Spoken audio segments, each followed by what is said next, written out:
You asked your goals for 2023. My goal, my like one big goal is to release this album that I've been working on for like years now. And it's like, it's getting going. Like there is that like interesting thing that happens whenever there's a new year that you suddenly are like, oh shit, there's these goals that I have to meet now because I like didn't do shit the last year. And it's just like every year it's just like, wait, no, what happened to these things? Or it's like the motivation of like setting new goals and like striving to meet them. I do both extremes. And so, yeah, like I really want to get this album out. And the more I've just like gone in meticulously, like making sure that all my stuff is in the right places and that I'm happy with it, I'm like, cool, it's going. And so, yeah, I made some progress even today by like contacting the drummer that I want to play on it. And so like, yeah, that's in the works. So, and that's awesome. Honestly, creating an album is such an exhilarating feeling. And even the moment that it comes out, even the moment leading up to the album is such a crazy feeling, because especially getting all of your content ready, your promotional content ready, going out and making the content. Mm-hmm. So right now I've got 4 albums out that are out that I've marketed, and creating the artwork and the content for each one has been so different, but so exciting. And I'm honestly happy that you're getting to do this for this year, because creating an album and having a body of work that you can share as a group, like is just such a liberating feeling. Yeah. So this is going to nudge us in a direction. So I feel like because of the nature of Spotify and like trending and TikTok and all that sort of stuff, that like the idea of the album seems to like be going away for some reason. Do you agree with that? And how do you feel about it? Would you rather be an artist that just drops single, or do you want to have like, hey, this is a whole like unit of things that like needs to be consumed as this full complete So this art? is actually a topic that I discuss in my podcast, and I personally think that right now in our current environment, singles are obviously the thing. Just because of the way that Spotify works, for example, you can only pitch a single at a time every 2 or 3 weeks, which sucks, but that's just how their process works. And right now, everybody knows that playlisting is like the big thing. If you get your track playlisted, more than likely you'll get your music heard. But I personally, when I first started, I did 2 singles, and then I dropped my first album. I did my second album right after that. I did like 4 singles. I did 1 EP, my third album, and then a 4th album. And I personally believe that you should do an album if you're trying to get a vibe across, a certain vibe. Mm-hmm. And the reason why I say that is when you start producing, let's just say you started producing your album today, right? Mm-hmm. What you feel over the next 10 months, let's just say, is almost similar, but it's like a roller coaster, mm-hmm. right? But you're going to be experiencing different things. And what I tell people is that produce 10 tracks straight. Those 10 tracks have a similar vibe. I mean, if you're producing lo-fi music, like 100 lo-fi tracks, they're all going to be lo-fi, and one's not going to be dubstep, and one's not going to be house or whatever. Mm-hmm. You're going to keep that similar vibe, but produce a certain body of work and just put that out, like just the 10 tracks or whatever. That could be your album, but get enough out to where you have stickiness. So you want to have, and we've talked about this before, at least, in my opinion, 52 tracks available. This will let somebody know that you have work out. Mm-hmm. And so if you can release an album, at least 40 minutes of music, in my opinion, something that somebody can play and listen to all the way through, I think that can let them know what your sound is about. And having singles is nice. and it's very important, but you want to at least have some body of work if you expect to go anywhere. And so producing, in my opinion, produce a few albums for sure. But right now, like my goal for 2023 is to release singles, like maybe a single every 2 to 3 weeks, and not work on any album until the last 4 months of the year, because I want to end the year off nicely, but I want to also now increase my engagement. And the only way to do that is to do singles right now, so I can pitch every single track as they go. So you just have to learn how to work the game, but you need to have music out for people to know what you're about. Yeah. And that's the big conundrum I was dealing with last year, right? Of like, I really want to make stuff that I'm proud of, but then also if you're working so meticulously on it and you're not putting stuff out, then you're effectively not a musician. If people aren't seeing you and your things and that you make music, you're not a musician. and I personally think that's fine. Sure. And because again, you want to care only for yourself when it comes to your art, right? But you want to use others as feedback loops, right? So if I showed you my music, I'm not looking for a way to change my sound. I'm looking to see how you interpret my sound. Right. So everyone will interpret it differently, but you have to release music for interpretation to happen, to gather data, because reaction is data. And so you putting out music will allow people to know how they feel about it and let you know. And so you can see where they stand, because you have to think of releasing, every time you release a track, imagine yourself in like this pitch black world and you have nothing but a lighter with no fluid. Every time you release a track, it's like a flick on the lighter. It illuminates your surroundings just for a second, but then it's gone. Every time you release a track, it's just a slight flash. Now imagine you releasing your song, and every time you release it, it's that one flash, but you now have a point of data of where you last were, because you can now see where you last were and how people felt about it. And if you have that first point of data and you keep on walking aimlessly, producing or whatever, and then you get that next flick of light, you can now see where you were before and now where you're at now. But if you never release anything, you're never going to know. So you're going to be walking around aimlessly forever. And so I personally believe, even if it's shit, release it so people can experience it. Because when people listen to music, they still react to it, and that's still listening. It might not be amazing. It might not be Flume or Deadmau5 or whatever, but it's still your creation, and people still react to it, whether it's good or bad. If somebody thinks it's great, it's a reaction. If somebody thinks it's bad, it's a reaction. So you just have to get the reaction. That's all music is. And you learning how to produce, you have to be able to get enough reactions in order to formulate a proper song or data that you enjoy or that you can love and give. Yeah.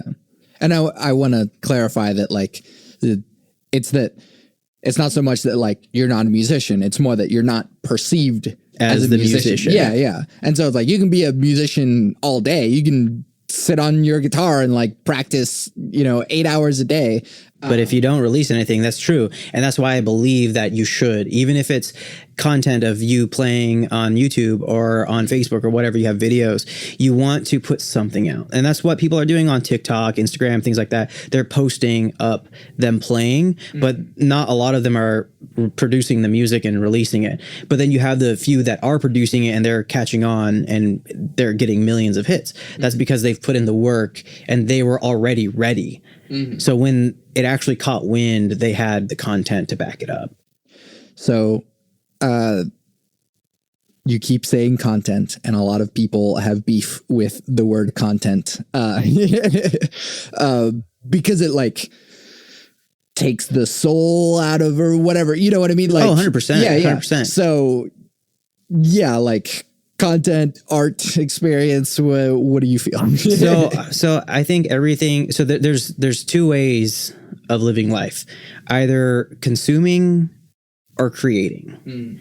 And if you're consuming something, it's content, right? Because it is something that you are consuming. But if you're creating, it's different. I can create the content, right? but the content is really just something that somebody else is going to experience, right? Whether it be art, because it's vast. I mean, I literally, I paint, I do digital art, I do physical art, I do photography, film, I do all kinds of shit, right? And it's very hard for me to just kind of put everything in one, because I have learned that if I like 5 different things, I'm going to find the 5 best things of each thing and then merge it into one, right? So when I produce my my music jam videos, I bring in my skill from video editing and lighting and my film school experience with my music experience, and then also my live performance experience, and then I merge it together. But then I'll create my album artwork myself and do everything myself and enjoy every process of it. But that's all content once somebody else consumes it, right? Everyone can create something, right? And I think the reason why I say content is because it is a lot easier to produce and create things in this age. You just have to want to do it.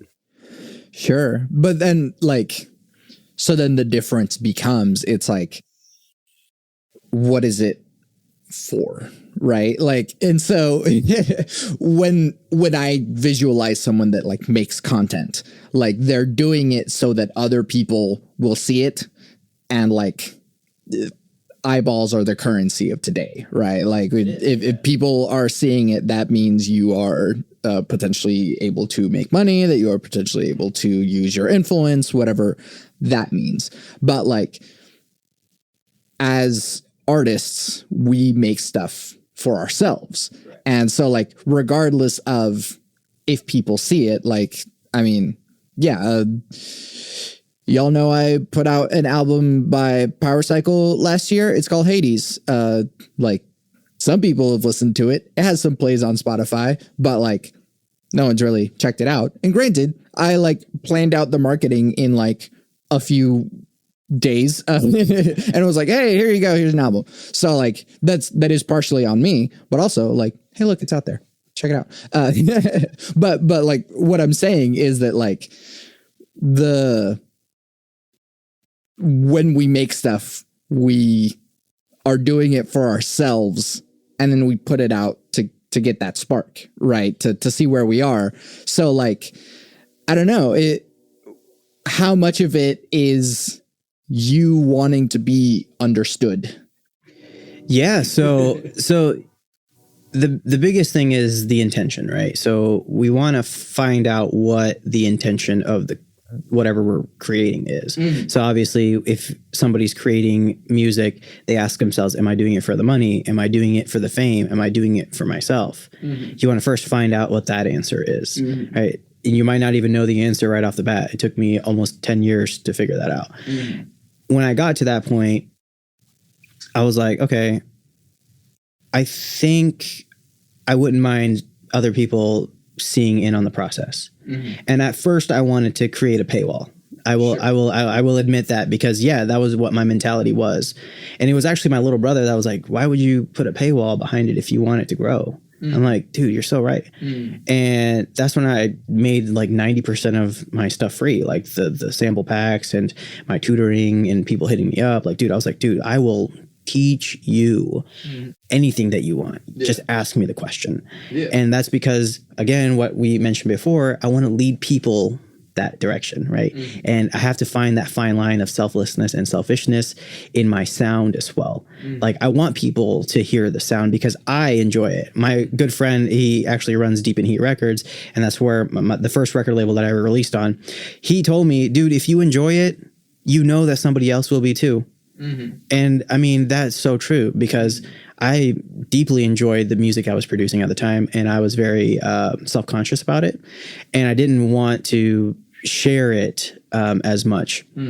But now I'm like, anything that I can do to share the sound, I will do it, because you're doing people a service. And it's actually, I think it was The War of Art. That's an amazing book by Stephen Pressfield. And I recommend any artist to read that if they haven't already. But he mentions that every artist is almost like an instrument to the muse. Like, there's this imaginary pool of creativity that exists in this higher plane that us as people can siphon from. right? And so siphoning this energy is our job. Being able to learn how to siphon that energy is our job. As creatives, is our job. And it is our job to also create something tangible for those that cannot. And that's why I say create content, because if you do not, you are not doing anybody else that consumes a service. Because there have been times, dude, that people hit me up and this shit hits deep. People have told me that, yo, like this track that you made prevented me from doing X, Y, and Z. And it's so powerful. But people were able to experience that because I took the time to learn and create that piece. Even if I thought it sucked at the time, there's some work out there that I'm not a fan of really, that people still hit me up today and message me like, dude, this changed the way that I perceive things and feel. Like it's so powerful in my opinion. So yeah. What about when you're not getting feedback? That's fine, because I'm giving myself feedback is the first thing that I do, because I listen to my music over and over again for myself. And if something stands out to me that I don't enjoy, I'll change it. Because if you listen to something 100 times and it doesn't annoy you, you know you're doing something right. If you create the same drum loop and it annoys you after the third loop, you're doing something wrong. You know? And so you want to fall into the groove that you're at, the pace that you're at the moment, and then create something and then enjoy it for yourself. Because it's like, I tell people, it's like creating dinner for yourself. And instead of getting takeout, it's like creating a meal. You know exactly what went into it, where you got the ingredients from, how it was made. It might not taste amazing like the Michelin 3-star restaurant that you went to, but you made that yourself and you can feel content about it. And if you do it enough, you can create something that is just as good as a Michelin 3-star restaurant. Sure. I will utilize this metaphor to it actually loops back into what we're talking about, which is like, so I'm married, and there's times where like when I'm cooking for myself and my wife, I'm like trying to like make good stuff. I'm like, oh man, this is going to be some good shit. Yeah. Right. If like she's out or something and she's like hanging out with her friends or something, and it's just like me making dinner for myself, I'm like complete garbage, like just sustenance, just fuel. Yes. So there are definitely times where like you're motivated by giving it to someone else, that like you make something better, instead of just like, yeah, if I'm home alone, I'm just like, some fucking ramen, like that's what it is, you know? and that's an amazing perspective. And that's why I tell people to surround themselves with people that they want to grow with, right? Because you become the 5 people that you're around the most, right? And so if you're around people that are pushing you and then pushing themselves to become better, you're gonna want to do the same, and you're gonna want to give more than you receive. And learning how to give allows you to feel that. And that's why I give the free lessons, the free sample packs, this or that, because I'd rather give more than receive, because I already have everything that I want. When you can get rid of all that extra stuff that you don't need and that you cannot control, and you can just focus on what you can control, you already have everything that you could have wanted. And that's why I was like, dude, I've had everything that I wanted ever since 5 years ago, 5 years before that moment. I just never realized it. And that I felt like the biggest dumbass in the world. Like literally, dude, it was almost like overnight that my perspective shifted, bro. And I became from this depressed like artist to, holy shit, dude, like I'm like this own thing for myself, like, because I stopped caring what other people wanted for the music. I don't send my music to anybody anymore. Before, every time I would finish a track, I would have like maybe 20, 30, 40 people, a list of people that I would send the music to, right? And then personalize the messages. Dude, I don't send a single message out now. People send me messages because they're interested. And I just try to give in return, right? I just give. Anything, if they have questions, if people are inspired by the sound, I'm like, yeah, dude, this is how I do it. This is how I do it. This is my process. Like, yeah, just hit me up anytime. Like, if you want to collab, send me your stuff. If you want feedback, send me your stuff. Like, dude, it's whatever, but I will give more than I receive, because because I have everything that I need. I don't need any more than I have. Yeah. Right. And when I realized that, I stopped buying plugins. I stopped like reaching out to people. Dude, like I haven't bought a plugin in like 5 years. Dude, awesome. You know, and it's insane. Congratulations. I know. I'm still buying shit. Yeah. No, there's a lot of people that can't say that, but I've been using stock plugins and just basic things for a few years, you know, and it works for me. And the occasional time that I do add a new plugin in the mix, it just gives that track a different flair that it didn't have before. And so, yeah, I mean, just learn how to use your tools, and dude, that's all you need. Right. And honestly, I will say that like, if you have like more than 10 plugins, you have everything you need. Yeah. Like, and honestly, Ableton 11, like, you have everything you need. Yeah, like, the stock is everything. The stock, it is so good. It is so like, not only is it just like easy, right? It's like simple interface, right? But it's also extremely powerful. Exactly. And even Max for Live, I don't know if you're familiar with that, but they have maxforlive.com where it's literally a plethora of just user created plugins that are free. Sometimes you can pay $1 or $2 to donate or whatever, but most of that stuff is free and you can download it. I mean, there are EQs or delays, effects, all kinds of stuff, synths on there, even from stock Ableton creations. Like there are so many sounds, like hundreds of different kind of tools that you can use for free. Yeah. So, okay, now we're going to get into some nitty gritties. So something that I pride myself on in my electronic production is that I try not to use presets as much as possible. And if I have a sound in my head, I try to just like build it. Yes. And so like instead of, and yeah, there's definitely the times where you're like, you know, clicking through the seeing what's good. Yeah. But like, if I know, if like, you know, the direction is taking me, then I'm like, no, I know what this needs to go. So like, it's usually wavetable. I love wavetable. And yeah, I'm just like, all right, cool. I know where this needs to go. I know what filter, I know what, like how many octaves or whatever. Like I'm just building it from scratch just because like, and I think that every artist should get to that point. So if you want to become an artist that you can be proud of, I personally think that you should eventually get to the point where you can build the sound like that, because it's very powerful. Splice is cool, but you cannot create something that's totally original, you know, when you're using somebody else's loops. Rather, if you think about the sound as color, so let's just say that you find a loop, a drum loop, and you can envision in your head that it's yellow, right? You can use that yellow and mix it with blue and then create something different, right?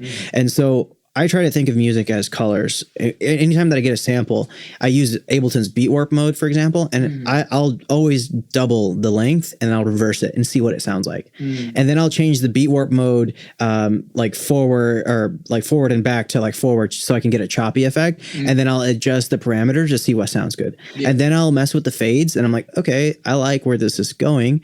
And then I'll process the sound even more.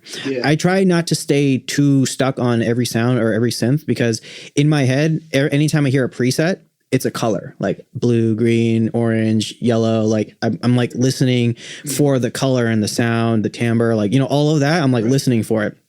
And then when I find something that's in that similar ballpark, the starting point, that's when I'll adjust what I want, like too much effects, get rid of all the reverb, get rid of the delays, and then I'll find my MIDI, play a few notes, and then I'll render it to audio, and then I'll destroy it. So Mr. Bill is a really epic artist, totally worth listening to his music, but he produces some amazing glitch music. And one of the things that he had mentioned in one of his videos was redlining now versus redlining 10 years ago is not the same thing. Yeah. Right? Redlining now is an artistic choice rather than a mixing choice. And that literally, that thought process blew my mind, because I was always like, okay, it's redlining. All right, this sucks. I need to bring it down. But now I'm like, I purposely redline, and then I'll use like a utility, and then I'll bring the levels down at the end of the chain. So then it keeps all of the harmonics and the distortion from the boost, but it's not blowing up the speakers. So when you stop thinking of audio as, okay, this is right or this is wrong, and just think of it as color and painting a picture, dude, the shittiest paintings are still works of art, right? Like, look at all the fine art, the classic art and all that stuff, dude. Like, it's most of the times it's scribbles, right? But it's still amazing. It's unique. Right. And that's how you get to new places, right? That like it's artists doing the things that like everyone else was like, no, that's wrong. And then it's like, but I can make something interesting with it. Exactly. And so it's like fucking Van Gogh used like thick paint strokes, right? And then he just like made it a thing. And it's like, wow, like that is that build the standard. Like Van Gogh, yeah. Build the standard. And granted, he was not famous until after his death, but like that is kind of the thing, is that like it took people time to even get that, like, oh no, I do see the beauty in this, instead of just seeing like how wrong, quote unquote, it is. And so, yeah, I mean, more creative ways of mingling things. It's one of the biggest analogies that I use all the time is music is like an ice sculpture. Your sound is like an ice sculpture. If you can chisel away at it enough, you will eventually get to a product that you enjoy. If you wait too long, it will melt. The inspiration will disappear. And so you always want to chip away at this block of ice slowly, because the first bit of time that you spend on it is not going to obviously be the sculpture you want. You're taking the big chunks off first before you get to the precision work. So you have to do the legwork and get the sound to the general vicinity of where you want it before you start to use different effects. Like if your sound sounds flat, dude, throw some distortion on it, throw something on it, throw stereo widening on it, like double the layers, and then like make one right pan and left pan. You can do so many things to create the sound in artificial way. There's no right way of creating a sound. I create a lot of drum sounds from reverb tails and delay tails. You know, I'll do a lot of my sound is for actually every single track that I've produced up until this point for my exmaxhina project is 4 instruments, maybe 5 or 6 on some of them, but it's the same 4 instruments. And I've created a preset that I enjoy the sound. Like I've got a sine wave synth, I've got a Rhodes piano, I've got a guitar and a bass guitar. And then I have like maybe like one other sound. And then besides that, it's all effects. And I use the same thing in every single track, right? And I just create with just what I have, and then it just creates different things, and it just builds upon that. Yeah. So the thing of, and this is something that like, yeah, just different creative philosophies. So I'm comfortable in working kind of completely in MIDI. And so it's fun to hear that you go like, oh yeah, I'll like make the thing, render it to audio, and then fuck with that. And like that's a really good approach. And it's not that I like am avoiding that approach, but it's just like I have fun like being able to just like control everything in MIDI. And so it's like these are all different approaches. So think of it as like a challenge. So that's what I tell people, because there's nothing wrong with creating in just MIDI, but it's almost like creating a cake or putting a cake together, but not putting it in the oven. Right. And so you want to solidify the idea first. And so the thing that I feel like people don't understand about MIDI is that it still leaves the openness and uncertainty of what you've created. So to me, that's good. Right. Which is fine. And that's a different approach in music. And there's nothing right or wrong with it. But in my opinion, I think that the freeness of the MIDI for some people is liberating. Like my roommate, my sister's husband, literally produces only in MIDI. And it's pretty sick because like everything that he produces is amazing. I don't do that because for me, I enjoy seeing the waveform, but I also do a lot of like heavy edits like chops like glitching and things like that. So my process is slightly different, but I also think that, you know, it's, if you can keep the MIDI, but then still render the audio, but keep the MIDI for backup, it still takes you one step further because when something is rendered into audio, you have now a second set of options to adjust the audio, because MIDI can only take you so far. But when you have the audio rendered out, you can now do all kinds of warping methods that will create even newer sounds. So it's like barring yourself from entering a deeper realm. And I feel if you want to expand on the sounds that you are comfortable with and that you know, you have to delve into a territory that's unfamiliar and scary at the same time. Sure, yeah. And I mean, like, and And again, it's not like I don't do that, because there's definitely instances where I do that, but it's like, yeah, it's what you're going for. And then, yeah, absolutely. If you're doing glitchy shit, it makes it so much easier right. to like have audio rendered. You want like a big hard cut on all of your stuff. Like, yeah, that's exactly what that's for. Exactly. Yeah. And it gives me, so I always make it a rule. So we mentioned steps, like certain steps that we go and do. Like I have a certain process, and all of my stuff goes through the same process. Just like when you create a product in a factory, it literally goes down the product line chain, right? And there's the same process for everything. And so that's what I do with all my music. And rendering audio is one of the key steps from moving from phase 1 to phase 2 for me. And so I always make it a rule that before I go to phase 2, everything has to be rendered. And if it does not end up the way that I want, and it's not what I like, it helps me try to produce something that is better, that's out of my comfort zone. And I will say that those moments, so there are a lot of times where I'm like, man, this track is so shit, but literally after a week has become my most favorite track ever produced, literally within a span of a week, because I found what I didn't like, and then I put what I did like into it. And that's what created this product that I never would have thought otherwise. And I feel like everybody should go through that on a regular basis.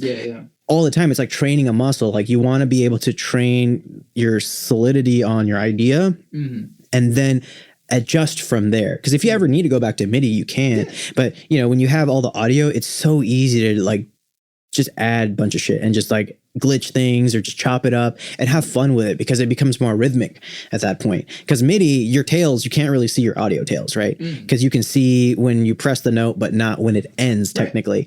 And so unless you're doing some heavy automation and compressing and sidechaining and stuff, you're going to have frequencies flying all over the place. And so when you can catch all those frequencies and contain and manipulate every single frequency, you have now taken your music to another level, a deeper level that I think that everybody should experience on a regular basis.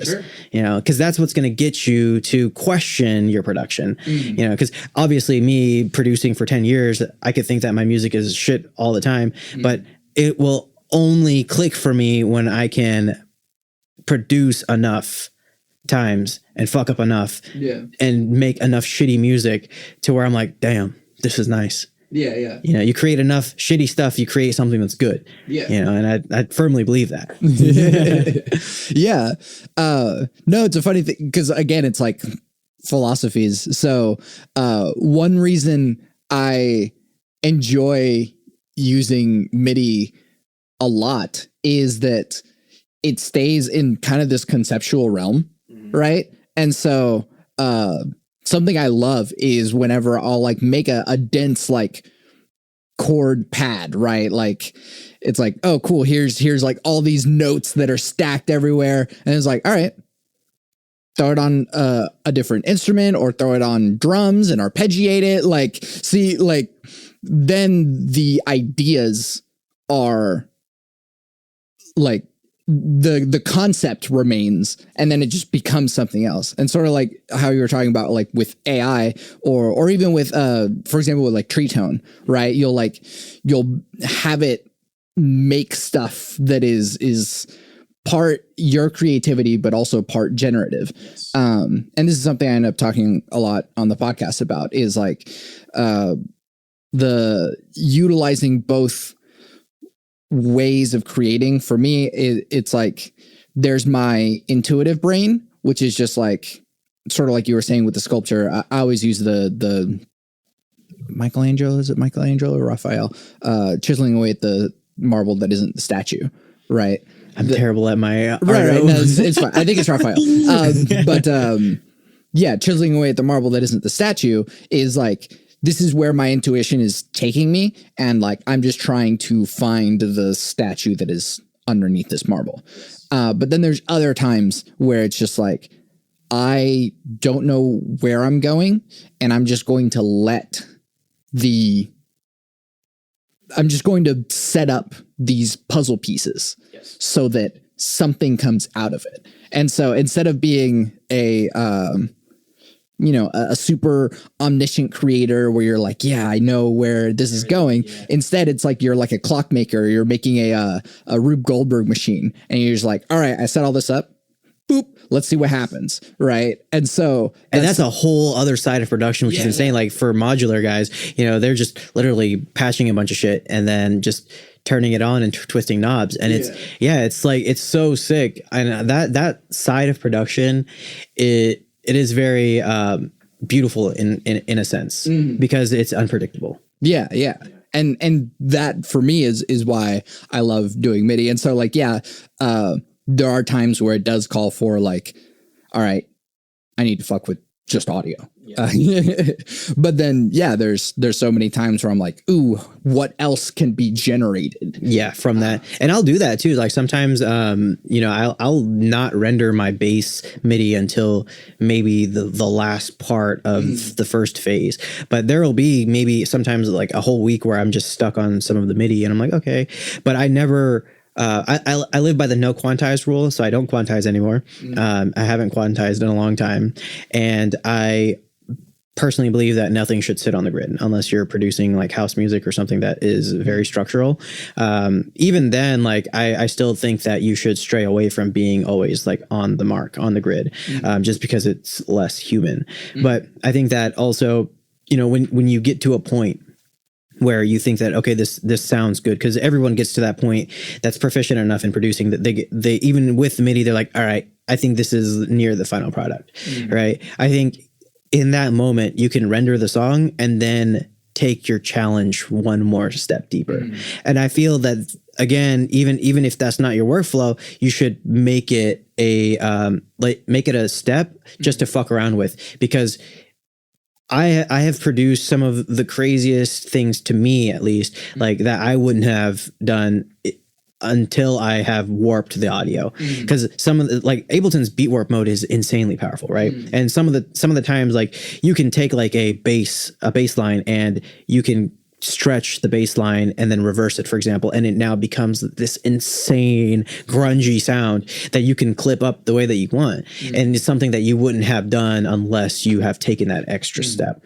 And even if it's not like a production style, I feel like everybody should at least experience it on a regular basis. And it doesn't have to be for all of your tracks, right? Find that the lead that you like, and then try to render it to audio and see how many different ways that you can use the audio. Think of it as a color. Right. How many layers deep?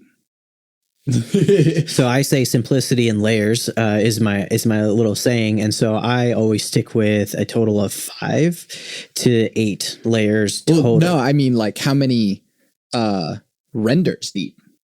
So the farthest that I've gone personally is 2 to 3 renders per. So for example, on tree tone, I will render out tree tone, and then the second time I will render out like using Supermassive, for example, or any sort of like frequency adjusting software. I'll automate the initial sound, and then the third layer I'll do all of the crazy panning effects, like the spatial mixing. And so I always try to do 3 steps, but nothing over 3 steps, just because you can go down an insane infinite rabbit hole on sound design, to be honest. Right. And I used to suck at sound design, to be honest. Like my sound design and my bass were the 2 weakest points of my production. And then after truly understanding how I can manipulate audio, that's when I learned how to harness those skills.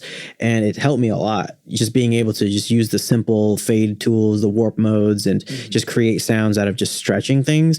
Like that just created a whole new world of sound design for me. I'm like not very good at creating sounds from synths and, plugins. Like, I can get to the sound that I want, and then eventually render it to audio, and then get the sound I want by putting the effects and plugins, whatever on it to get to that point. But I can't always create the sound right off the bat from the actual synth itself. And so I take it the easier approach. In my opinion, I think the whole rendering the audio is the shortcut. And people that live with the MIDI, they're a little bit more advanced than I am, because I think that I just shrugged for audio listeners, which is all of you. I think that people that live in the world of MIDI are definitely more advanced because they can anticipate the sound, right? Once you're proficient enough and you do decide to stick with MIDI, you are proficient enough to know, okay, the reverb tails, the effect tails, and adjust and, mix your audio a proper way to make it sound good. I, on the other hand, just use a bunch of fading. I just fade things in and out and things, it's just more visual for me.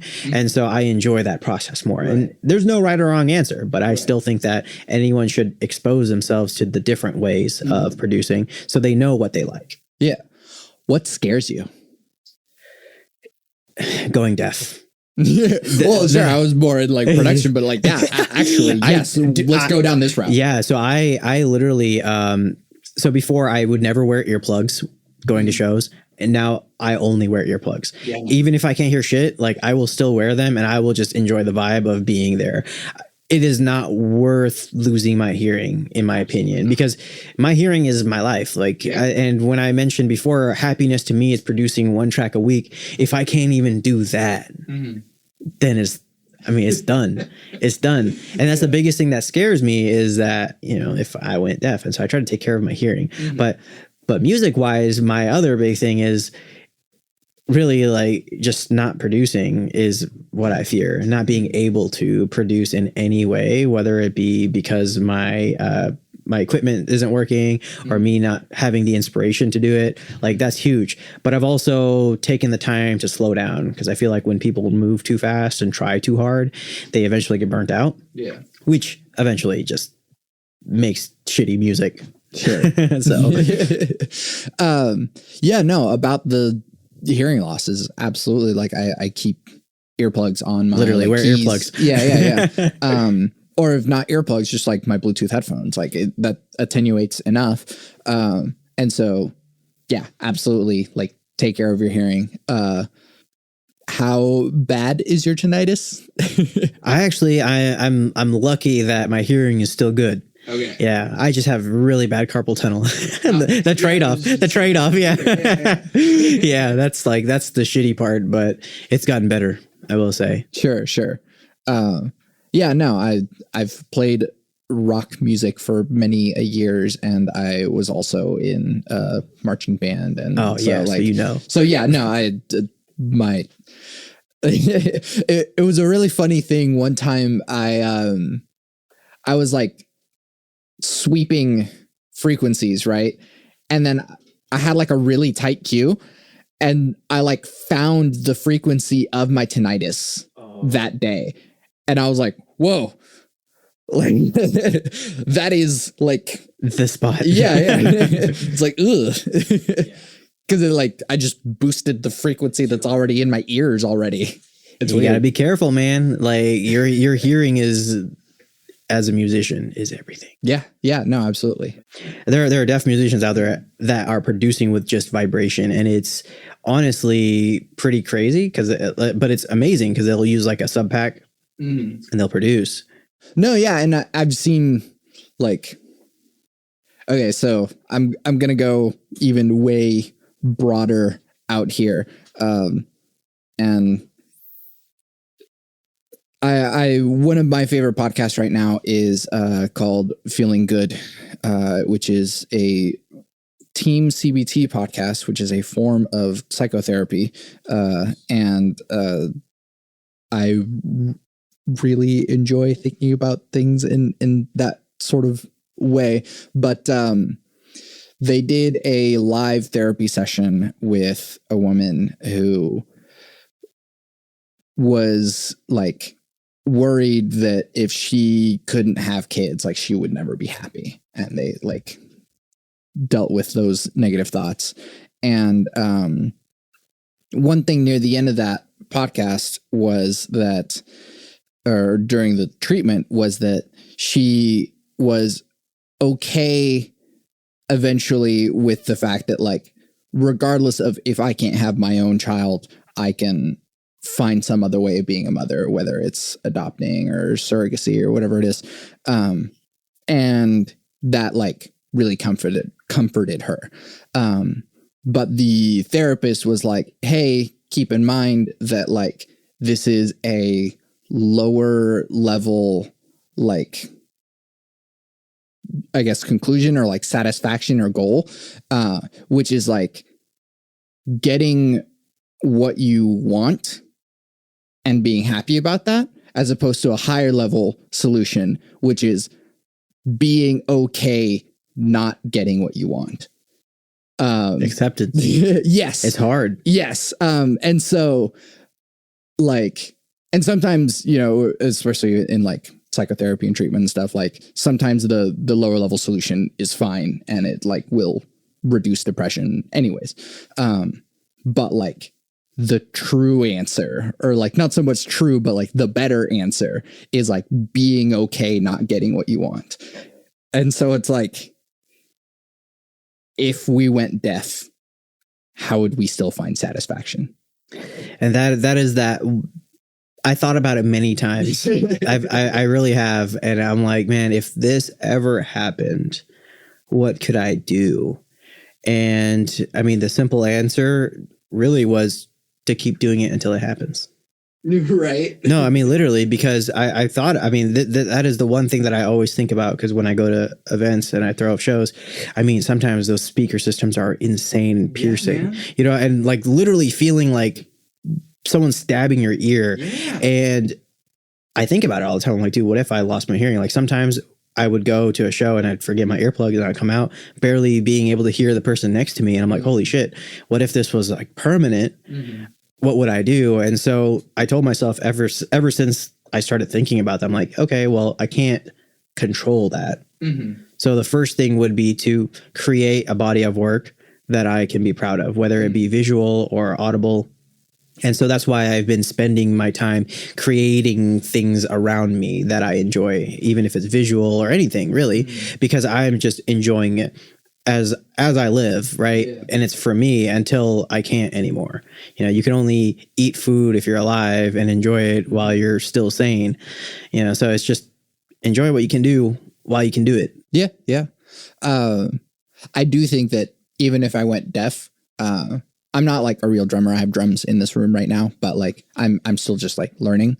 I would still play drums. Heck yeah. Because like the thing about like most instruments require you listening back to it. Like that feedback changes how you're playing the instrument, playing guitar. I'm a singer primarily.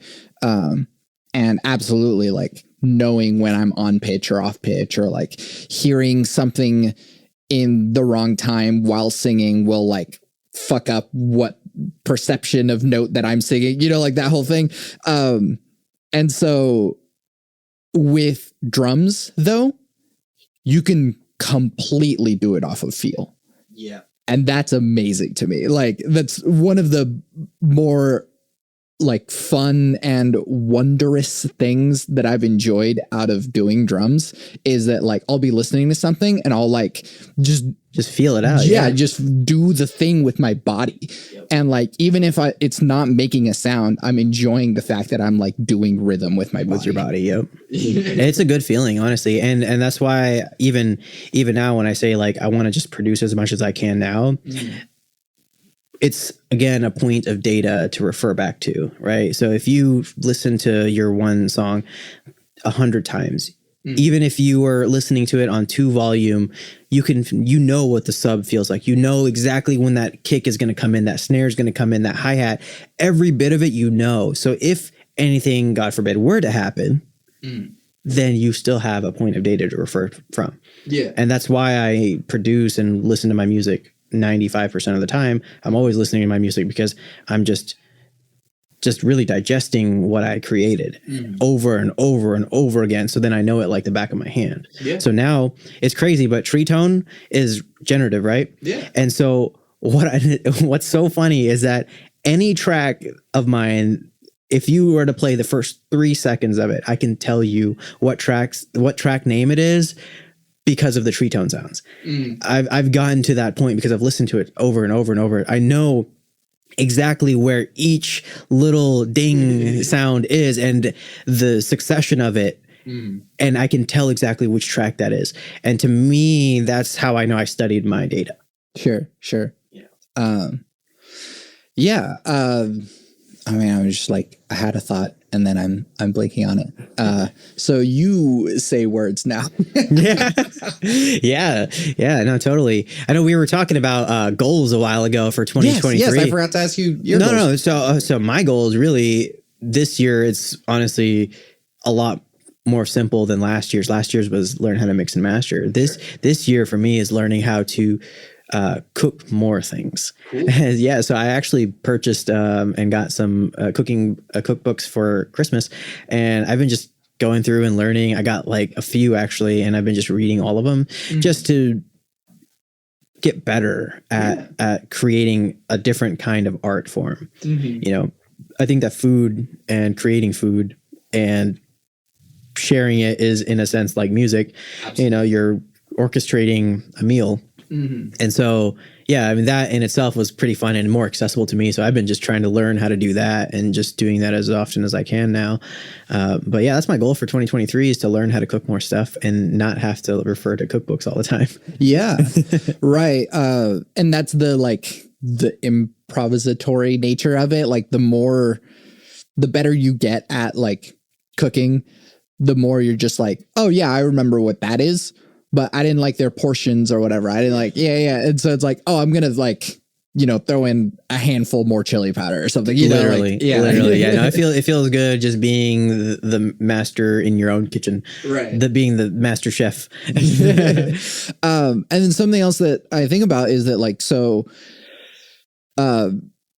we are consistently making stuff, and especially for you with like your, you know, make a thing a week challenge, it's like it's a lot to go through if you know. It really is. I mean, but I always tell everybody, if you have a process down, use it. So use templates, use the same 5 synths that you always use the same drum samples, because you don't change out the drummer every freaking track, right? You have the same guy, same drum set. You got maybe 3 different guitar pedals. Okay, 3 different effects. Cool, but everything is nearly the same, right? So stick to the same things. And if you're your own band, everyone can congregate. You can congregate yourself and create some stuff all the time. So much easier, you know? And if you learn how to be, or learn how to let go, the art of letting go, you will then learn how you can start to create more things easier. Yeah. You know, because again, you're at that point, you're just thinking of things as color. So you're just painting things. Yeah. So actually that reminds me of something. And first, let me make the point I was moving towards earlier, which is if you are just creating all of the time, it can feel like that well is going to run dry. And so it's like you have to do things other than music. Yes. In order to like keep replenishing that well. Like we need other experiences so that like, and especially for me as a songwriter, like, oh, I'm like telling stories and finding different perspectives. You need an input from the external world. Yeah. And so like having experiences will help shape the like, oh, right. Like now that I had this experience, this is something that I can say that I never would have thought that I could say in this way before. And so you have to have new experiences. And so like learning a new skill, like, oh, getting better at cooking is absolutely going to inform your music. Yeah, 100%. And I firmly believe that too. Like everything that you do, and this is another thing that I briefly mentioned on one of my episodes on my podcast, is that everything, you have to think of creativity and your end goal, right? You have to see where you're at and then see the end goal, envision it, and then envision 200 different stair steps or ladders to get there. It's like snakes and ladders, right? You have to find your path. You can go up one set of stairs, but then you realize on that floor that there's 6 other stairs going 6 other directions. But in the end, you see they're all rising to the same place. And so you have to take creativity as a whole, everything that you do. So whether it's cooking, whether it's even watching TV or YouTube, you know, all of that is feeding the inspiration that's building. And I get to those points where I feel drained, right? So those are the weeks that I skip. Like I don't do like one whole track because I know that I'm not feeling good and I know that I can't think of anything, and I know I don't want to force it. And so now I've been doing what I call or I don't really call it anything. I just force myself to not produce, because when you get to 11 years like I am, you know, you literally, it's like drinking water, eating food. Like if you don't produce music, I get extremely depressed, right? So I start to get agitated. My mood starts to dysregulate, and I'm not the same person. I feel like if I can't get the creative juices flowing. And so there are times where when I am drained, I force myself to stop and I will not produce. Like I will tell myself, I'm not going to touch Ableton until 8:00 tonight. Yeah. And I'll force myself because it's always there. You know, I work from home sometimes too, and it's like always there, you know, and I can easily start producing, but sometimes I force myself to not, and that kind of builds up that inspiration. I'm like, all right, cool. All right. And it gets to a point where I'm like, all right, I can actually sit down for like an hour or two and then do what I need. And because I have a strict process of how I make my sounds, I know where in that process I need to jump back into.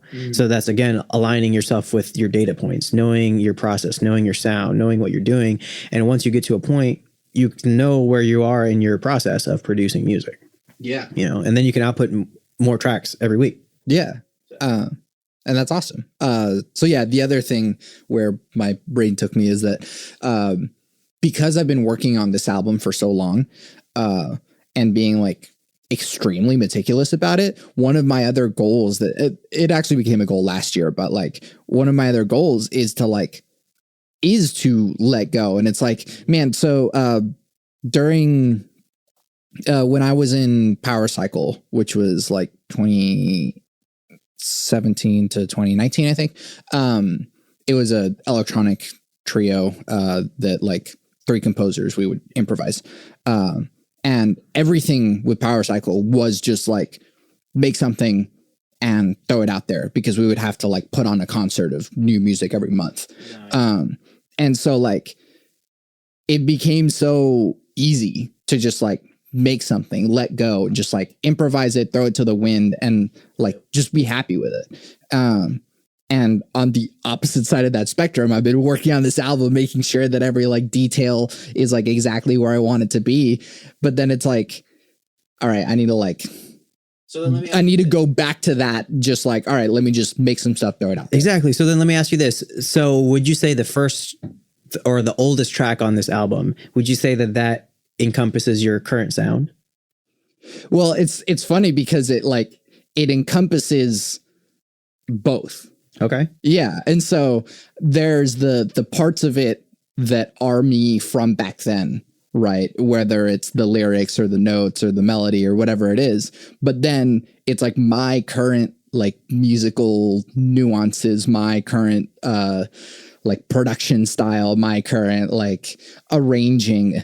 And so it is like I'm collaborating with a past self. Yeah. That's actually a pretty interesting way of thinking about it.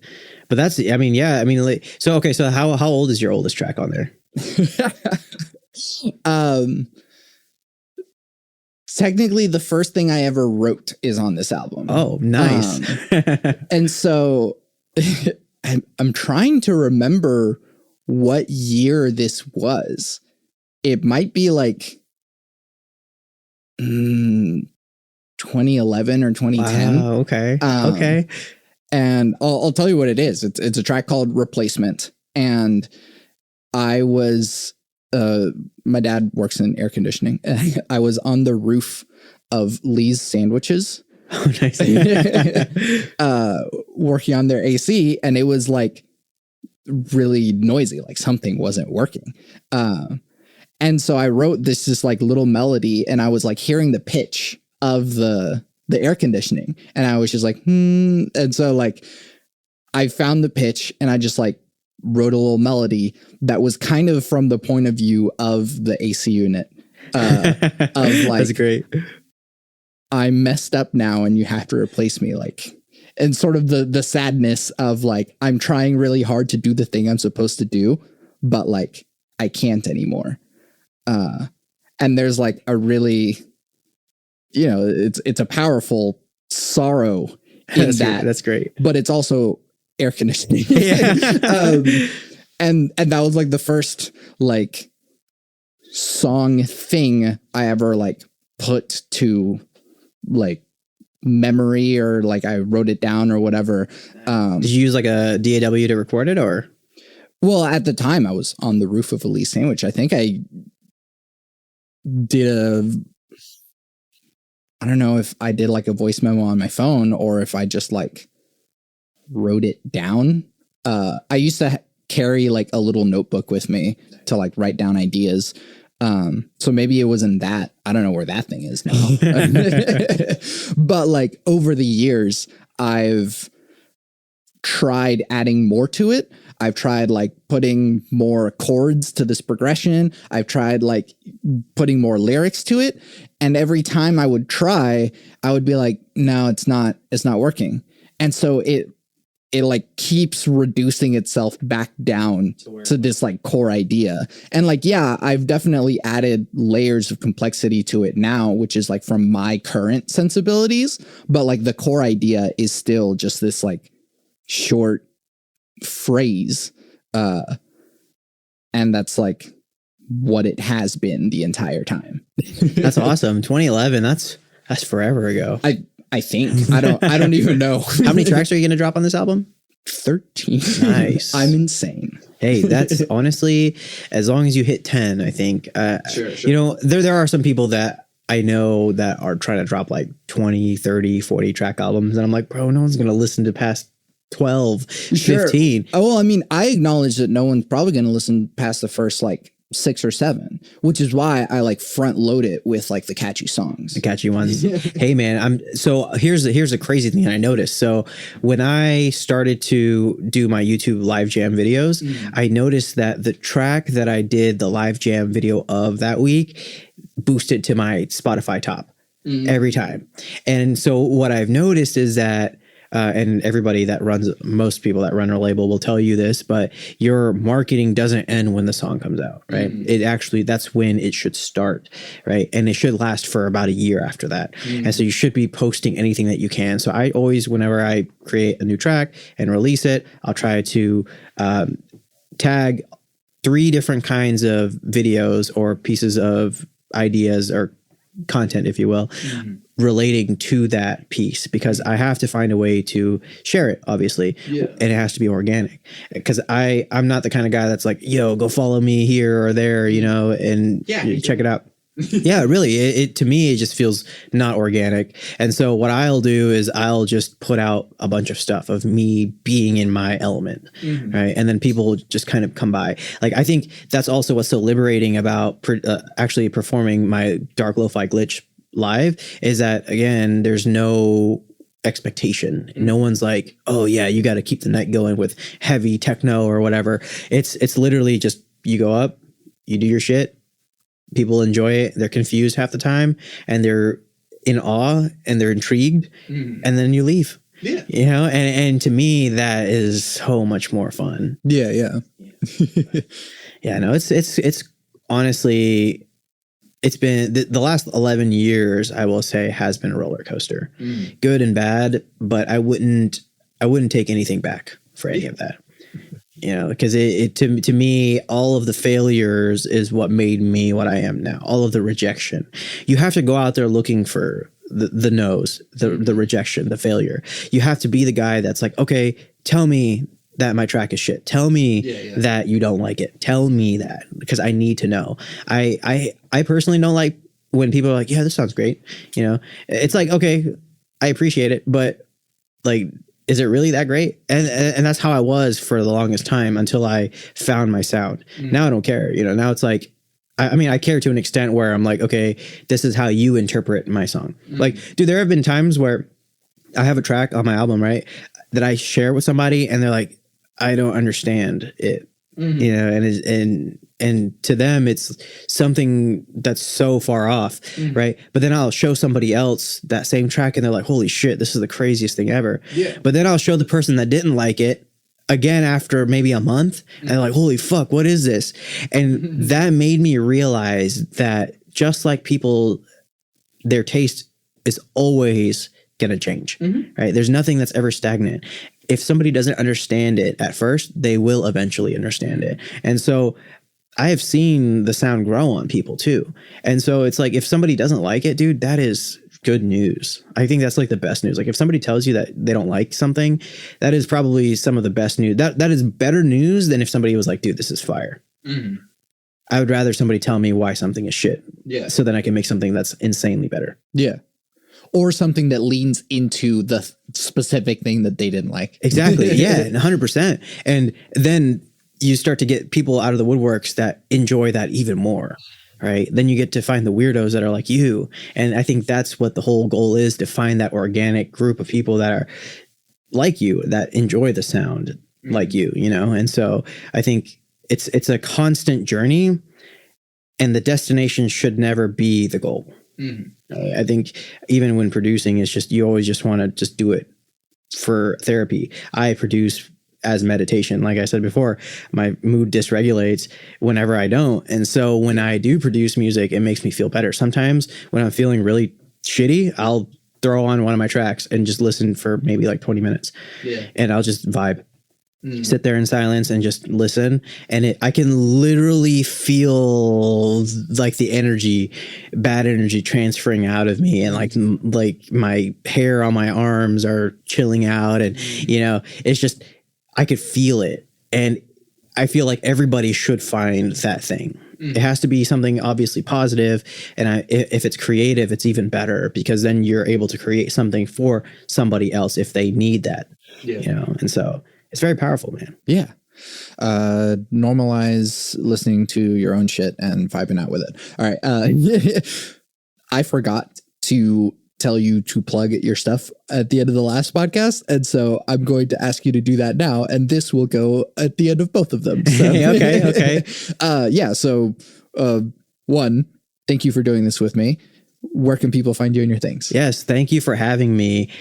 You can find all of my stuff at my website, distantether.com, or you can find it on Spotify, Apple Music, pretty much all the streaming sites. But check me out on YouTube. I have all kinds of content on there, as far as breakdown videos of all of the tracks that I've released so far. I have live jam videos. I've got breakdown videos of my setup, also how I create cassette tapes. So there's just all kinds of stuff. Even my podcast episodes are uploaded on my YouTube channel, Low Fidelity Dreams. So just check out Exmaxhina, EXMAXHINA, on pretty much Google or anywhere, and you will find me. So let me know what you guys think about that sound, for real. Yeah. Yeah. This has been such a pleasure, just nerding out about music and production and all of that. Yeah. Thank you. Really. Yes. Thank you for having me. I'm Santiago Ramones. I am Armand, or Exmaxhina. What track is playing at the end of this? So what track is playing at the end of this? We are going to play. Oh, that is a good question. Well, let's do one that like doesn't get enough love, that you're like, oh, I'm so proud of this one. Like, make this one bump. Oh, okay. So this one, Princess Parking, on my last album. Beautiful vocals by Mitzie. Check it out. This was a production that we did literally from hundreds of miles away, and it became one of the coolest pieces that I've made so far. I think you'll love it. Awesome.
When I'm on the brink of breaking down, hopefully you get my message.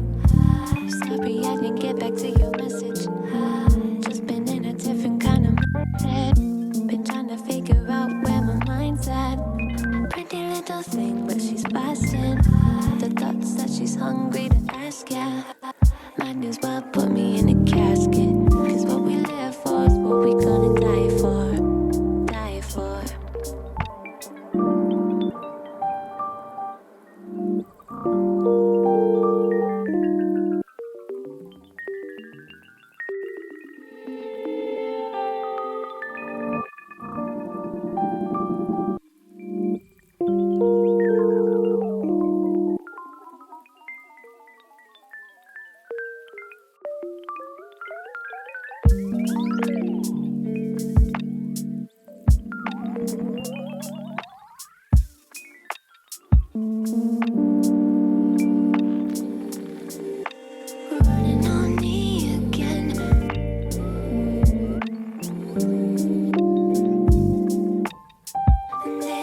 farming.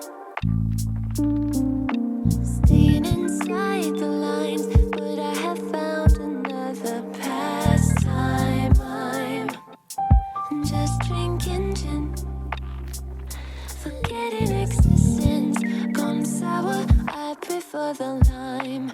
Watching the time flow, how where the time go? I was just fine then. Reality hits me, reality tricked me, and no one ready, and nobody missed me. I wonder why. This is just a glitch, simulation switch. I'm on a ride, no, nothing bona fide, yeah. Don't have to worry about the past when everything's broken and never lasts. Who will I turn to when I care to fix all of my wounds that I couldn't repair? Ain't nobody fine in a matrix. Spill the red on the bed, tainted. Fill up my flower basket. I might as well put me in a casket. Cause when we live boys, how we gonna die, man? Cause when we live boys, how we gonna die, man?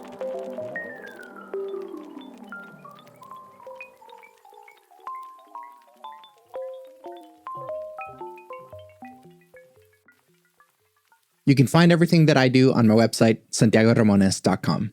I make music and produce audio. The music you're hearing now is music I made. You can listen to official releases by Santiago Ramones on Spotify, Apple Music, and the other streaming places. Or you can support me directly by buying my music on Bandcamp. I'm working on Hypothetical, my first singer-songwriter album, so if you'd like to hear that at some point, I'm so close, I promise. There are lots of ways to support me on my website. There's a Discord server in which we discuss deep topics from the podcast, but it's also a community of beautiful human beings. All the links to these things are on my website, santiagoramones.com. Please take a moment to rate and review the podcast on Apple Podcasts if you listen there. It means a lot to me to hear what you have to say about it, and you're helping me without having to spend a single cent on me. I want to help the world have deeper conversations, so thank you for listening to and supporting Bit Depth. I was in the podcast with my 3 things. They shape my life philosophy. Those 3 things are: love never fails, it's going to be okay, I might be wrong.